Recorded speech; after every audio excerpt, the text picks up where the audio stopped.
میرے نبی پاک نے فرمایا 3 کام کرو تمہیں فائدہ ہوگا. حضرت عبدالرحمن ابن عوف فرماتے ہیں میں نے اس کا تجربہ کیا اس حدیث کا, اور آپ فرمایا کرتے تھے مجھے اللہ کی عزت کی قسم جو میرے نبی نے کہا حق اور سچی کہا ہے, حق اور سچ کا. حضور سید عالم صلی اللہ علیہ وسلم نے فرمایا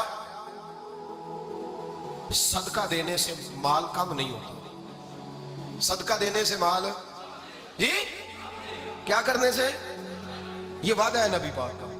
صدقہ دینے سے پیسے, اچھا بتائے نا جی مجھے 1000 میں سے 500 دے دیا تو باقی کتنے رہ گئے, تو حضور فرما رہے ہیں کم نہیں ہوتے.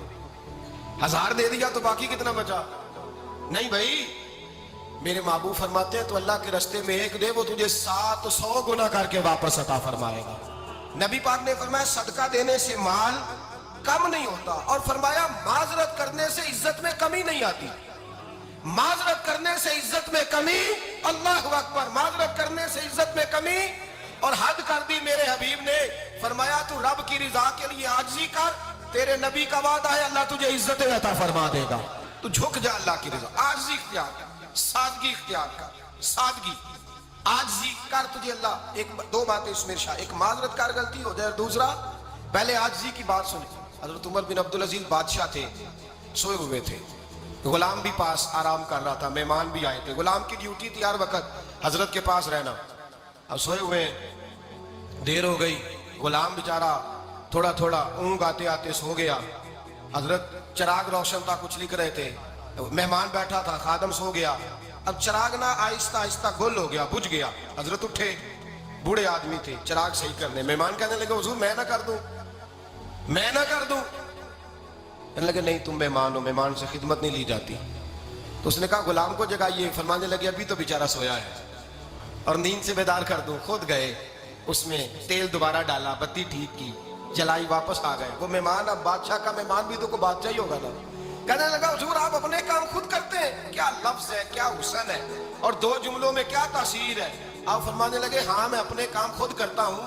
جب میں گیا تھا تب بھی عمر بن عبدالعزیز ہی تھا, اور جب چراغ صحیح کر کے واپس آیا ہوں تو پھر بھی عمر بن عبدالعزیز ہی ہوں. میرے اندر کوئی تبدیلی آئی, میں وہی ہوں جو گیا تھا.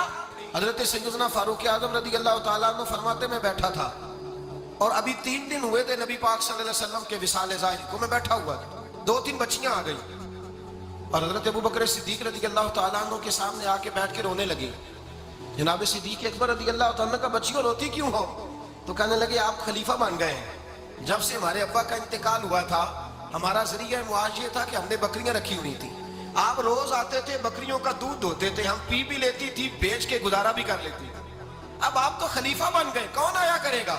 تو حضرت ابو بکر صدیق فرمانے لگے تمہیں پتہ ہے جو خلیفہ ہوتا ہے وہ تو خادم ہوتا ہے قوم کا, میں آیا کروں گا. حضرت ابو بکر صدیق روزانہ اٹھتے عصر کے بعد اور جاتے, خلیفہ ہونے کے باوجود ان بچیوں کی بکریوں کو پکڑتے, دودھ دھوتے, ان کے گھر میں دے کے آتے.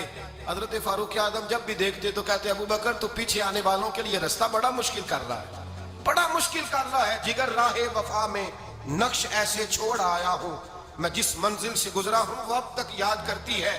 حضرت سلمان فارسی رضی اللہ تعالیٰ عنہ صوبے کے گورنر تھے, سادہ سا لباس پہن کر, سادہ سا, بس اسٹاپ پہ کھڑے تھے, جہاں سے لوگ اندر داخل ہوتے تھے, جہاں سواریاں باندھی جاتی تھی, آج ہم اپنے زبان میں اسے بس اسٹاپ کہتے. باہر کھڑے تھے, کوئی مہمان آ گیا کسی کا, اس نے دیکھا سادے سے کپڑے ہیں, خستہ سی حالی ہے, اس نے سمجھا کوئی کلی ہے شاید, معذم کوئی ملازم ہے. کہنے لگا خادم ادھر آؤ, ادھر آؤ. آپ قریب گئے, کہنے لگے میرا سامان اٹھاؤ. امام غزالی فرماتے ہیں جب تو علم پڑھنے بیٹھتا ہے تو یہ بھی خیال کرنا تیرے اندر تکبر کا بوٹا نہ لگ جائے, عاجزی اختیار کرنا, عاجزی. سر پہ رکھا ہوا ہے سامان, حضرت سلمان فارسی نے, گورنر صاحب نے, اس آدمی کا, مہمان کا سر پہ سامان رکھا اور جا رہے, سنو اور غور کرو. جب جا رہے تھے جو آدمی بھی ملتا گورنر صاحب ہمیں دے دے. مہمان پریشان ہو گئے, کہنے لگے حضور آپ گورنر ہیں؟ فرمانے لگے نہیں, یہ تو میرا دنیا داری کا نام ہے جو ان لوگوں نے رکھا ہوا ہے, اصل میرا نام وہی ہے جو تو نے لے کے پکارا ہے, اصل نام وہی ہے. تو نے کہا غلام ادھر آ. آپ فرمانے لگے پہلے میں ایک یہودی کا غلام تھا, پھر رب تعالیٰ نے فضل کیا تو میں محمد عربی کا غلام ہو گیا, رسول اللہ کا غلام ہو, اور جب میں نبی پاک کا غلام ہوا ہوں تو اس سارے صوبے کا امام ہو گیا ہوں, تو اصل تو میں غلام ہی ہوا نا. دوسرا میرے نبی پاک صلی اللہ علیہ وسلم نے, ایک تو عاجزی سے عزت ملتی ہے, تکبر سے عزت وہ جو بندہ جھجکتا ہے نا تیرے نیڑے جانے سے، تو کہتا ہے میری بڑی عزت کرتا ہے، وہ عزت نہیں کرتا. شیر کی عزت ہوتی ہے کہ خوف ہوتا ہے؟ بولے نا تو نہیں نہ ڈر لگتا ہوتی کو. شیر کا کیا ہوتا ہے؟ خوف. اس کی عزت نہیں ہوتی. تو درندہ ہے، درندوں کی بھی کبھی عزت ہوتی ہے. تو جو آدمی ڈنڈے کے زور پر لٹکا کے ڈنڈا اور وہ لوگوں سے عزت کرا رہا، تو بھائی یہ تیری عزت نہیں ہے، تیرا خوف ہے. عزت عاجزی میں ہے، انکساری میں ہے. اور دوسرا میرے نبی پاک صلی اللہ علیہ وسلم نے فرمایا عزت معاف کرنے میں ہے. عزت کس چیز میں ہے؟ بدلہ لینے میں عزت. یہ حقائق ہے. عزت بدلہ لینے، جس نے ایک تھپڑ کے جواب میں 2 مارے وہ باعزت نہیں. بلکہ مسند امام احمد بن حنبل پڑھی، حضرت موسیٰ علیہ السلام کوہ طور پہ کھڑے، میرے رسول پاک علیہ السلام فرماتے ہیں جناب موسیٰ علیہ السلام نے اللہ کی بارگاہ میں عرض کیا، اے اللہ ساری دنیا کہتی ہے ہم عزت والے ہیں، ہم عزت والے، من اعز عبادک یا اللہ، اے اللہ تو بتا تیرے بندوں میں عزت والا کون ہے؟ تو حضرت موسیٰ کہتے ہیں رب کریم نے فرمایا اذا قادر غفارا، جس کے پاس بدلہ لینے کی طاقت ہو پھر بھی معاف کر دے وہ بڑی عزت والا ہوا کرتا ہے. جو اینٹ کے جواب میں پتھر مار سکتا ہو، جو گولی کے جواب کے اندر 15 گولیاں مار سکتا ہو لیکن معاف کر دے وہ بڑی عزت والا ہے. عزت والا ہے جو معاف کرے. حضرت فخر جہاں دہلوی بہت بڑے درویش تھے، سلسلہ عالیہ چشتیہ کا بہت بڑا نام، اور اس صوفی کے آپ حالات پڑھیں تو رب کریم نے بڑا ہی نوازا ہوا تھا. دلی کی جامع مسجد کے خطیب، اور ان کی کرامت یہ تھی کہ جو آدمی آ کے سامنے کھڑا ہوتا تھا نا اسے بتانا نہیں پڑتا تھا کہ میرے دل میں کیا ہے، بتانا نہیں پڑتا تھا. سامنے آ کے کھڑا ہوتا تھا تو حضرت ہاتھ اٹھاتے تھے، کہتے تھے اللہ یہ بے اولاد ہے اسے اولاد عطا کر دے. دوسرا آ کے کھڑا ہوا، خوشی نہیں ہو رہی آپ کو؟ دوسرا آدمی کھڑا ہوا، دوسرا آدمی، اس نے آ کے کہا دعا کے لیے سامنے کھڑا ہوا تو حضرت کہنے لگے اے اللہ بیمار ہے. وہ کہتا میرے دل میں بات تھی مجھے بتانی نہیں پڑی. اتقوا فراست المومن فإنه ينظر بنور اللہ.